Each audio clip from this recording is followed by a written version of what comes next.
Hey I've guys, got a this pop. is Jericho. Oh, what was that? I've got a pop up here. Do you want Oh to see yeah, this into it? yeah. There we go. Cool. Hey guys, this is Nirpam from the Underwater Photography Guide and Blue Water Photo. We're live with you guys today on YouTube. So super excited about that. I have today with me Andrew Simpson from Mantis Sub, and he's going to be talking about just how easy it is to edit your 360 footage.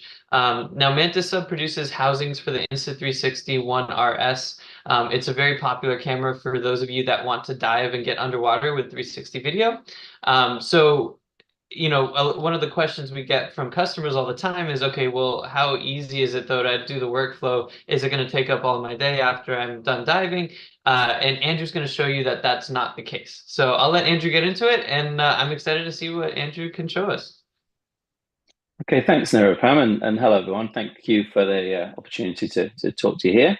Yeah, so what we're talking about today is a little compact housing that we do, the RS360 by Mantis. So originally we focused on professional housings for the Pro 2, which admittedly takes a lot of editing to do with 6 lenses. This little beauty is just a single memory card, 2 files for the two different lenses, and so much easier. And so often people are really surprised at how easy it is. So what I'm going to run you through is just a really fast example of how we can take some footage, go through it, choose the bit we want, and then export it. So I'm just going to take you over um, to my desktop here, and there we go. We're just going to open up the Insta 360 Studio app. So this is the free software that comes with the housing. I've just downloaded 4 sample bits of footage that I've taken over just the last few months, and to give you a couple of examples here. So right from the go. This here is on just using my mouse. I can actually scroll this round, and you see you've got a full 360 shot here.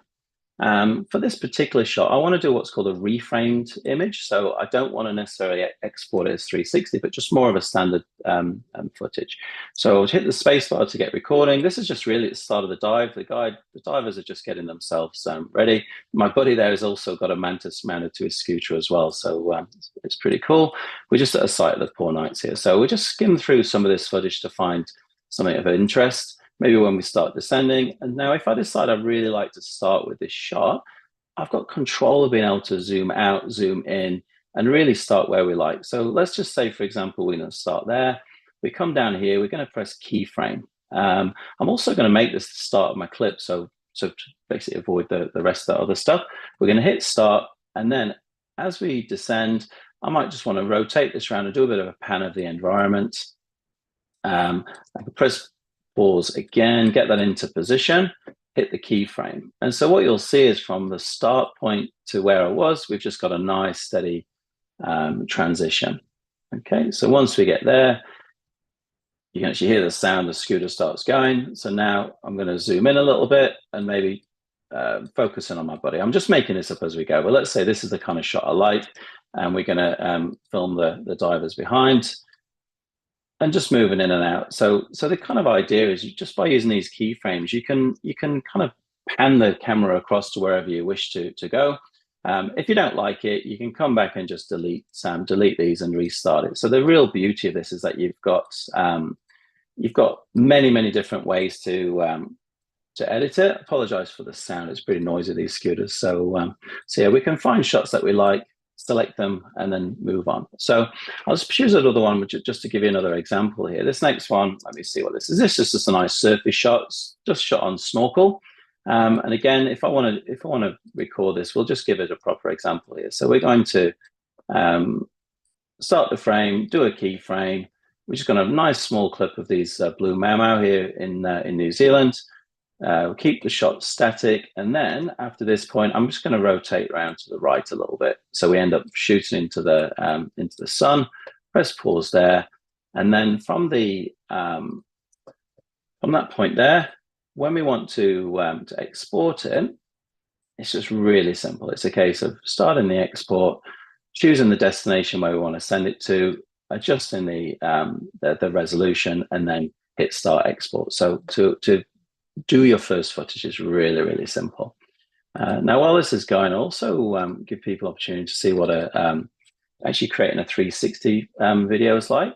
So this one here, for this, we're going to go up to the top and change the view to 360. So now this is the whole view.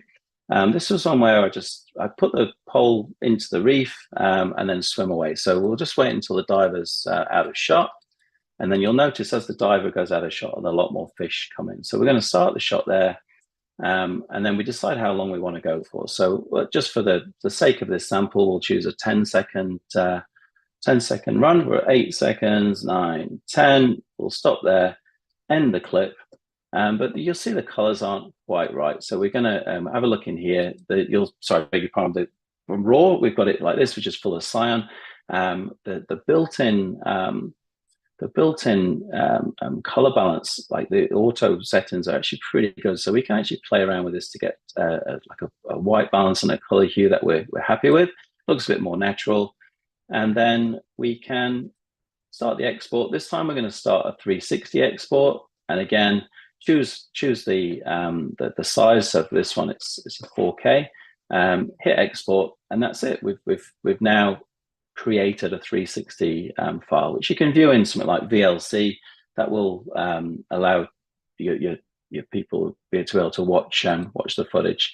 That's what we've got here. Then this next one is just showing some of the cool features we've got. This is just from quite a big current dive in Maldives. You can see the cyan's pretty wild there.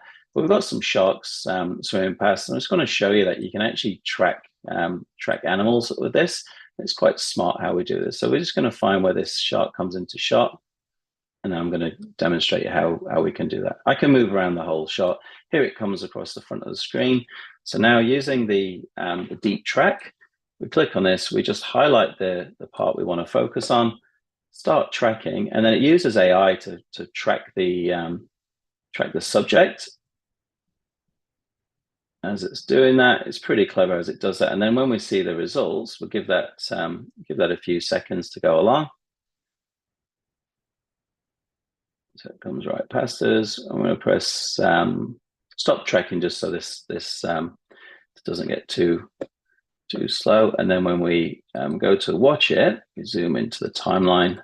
We can actually see that where the camera is following, it actually just tracks that, and that keeps it dead center, absolutely stable, and keeps on the subject. This is good for fast-moving subjects, or if you need to look behind to catch a ray or a shark that goes past.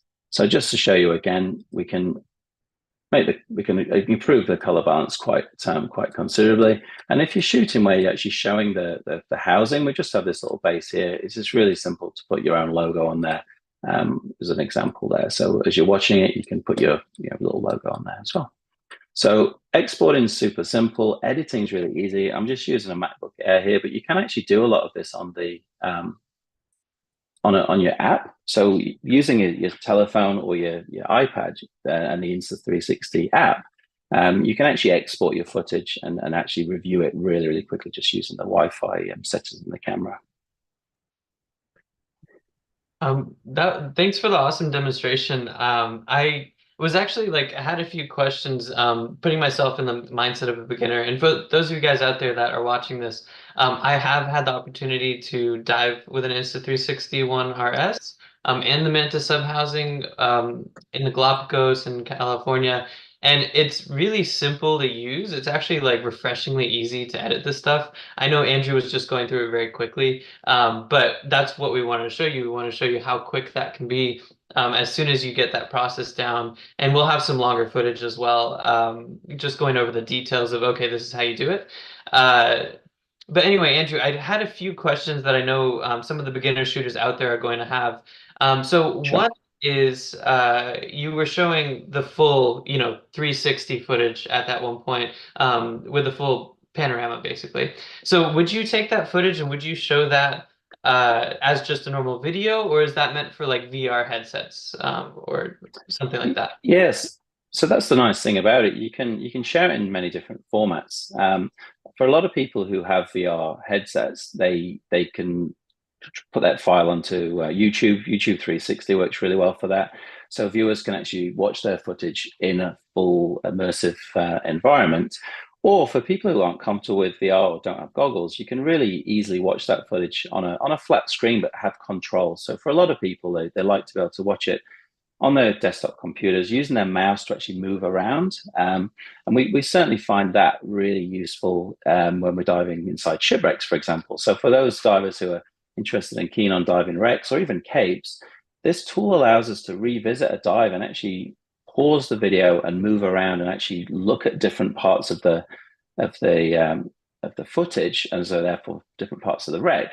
So it's actually not just interesting, but it's really useful for finding key features. So to answer your question, you can export that and watch it either on VR or on a plain screen. That's the great thing. It's so versatile. Some footage just really lends itself to 360. Others maybe not so much, and that's where this reframed option is really cool. And so it just means you shoot in 360 and then you choose afterwards how you'd like to present the footage. Yeah, thanks for that. That's an excellent answer. I think another question that I would have looking at your editing would be when you're correcting for color, does it help at all to have a light while you're diving with that 360 footage? Will that bring colors back, or is it better just to film without a light and then do the color correction in the editing software? Yeah, so the lights definitely are really useful. The challenge that we have with 360 is where to locate them, because obviously everything can be seen. So as you saw in that first sample where I had the camera mounted to my scooter, later on that dive, we went really quite deep where it was very, very dark. And so I actually mount lights under the scooter, under the diver propulsion vehicle. So it's hidden from the camera, but it lights up the surroundings. When we're swimming around, we've developed a light system, which is it's basically a carbon fiber pole, which can sit directly underneath the housing. And on there, we mount some compact video lights in an array with imagine like a corkscrew. And the idea of this is that you just get a little bit of a glow if you look directly down at the footage, but it shines light in all directions.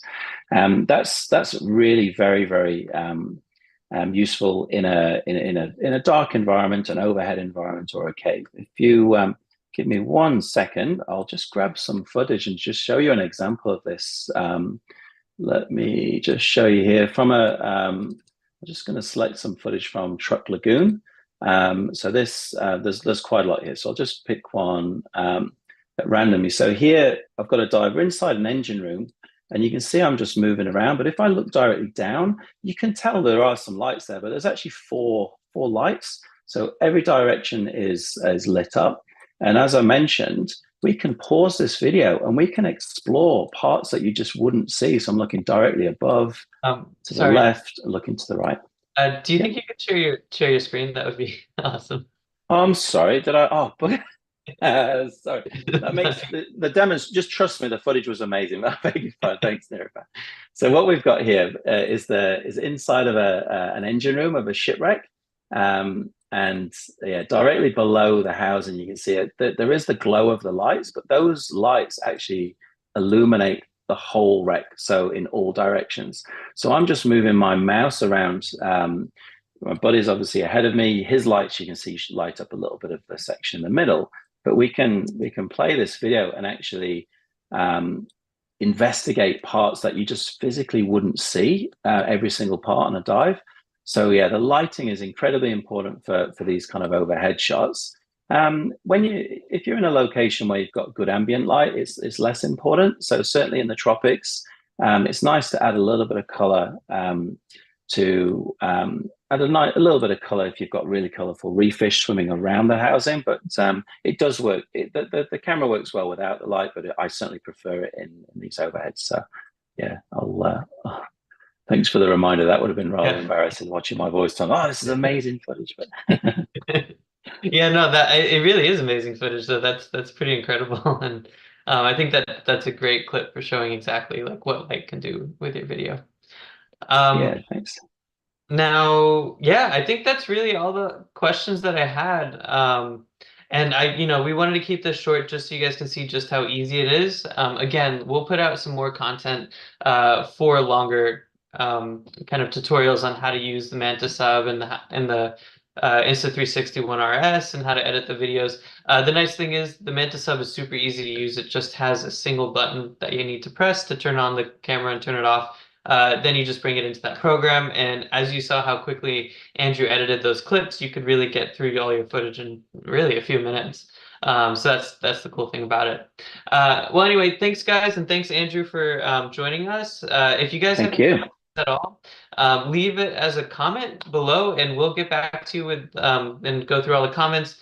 You can reach out to us at sales@bluewaterphotostore.com if you have any questions about editing, and also if you're interested in the Mantis Sub housing or the Insta360 camera, have any questions about that, feel free to send us an email at sales@bluewaterphotostore.com. We've also got a phone number, which is 310-633-5052. Finally got that memorized. And thanks so much, Andrew, for joining us. I really appreciate You're your time. welcome. Okay, And thanks. yeah, some awesome video clips. Thanks. Cheers. All right. See ya.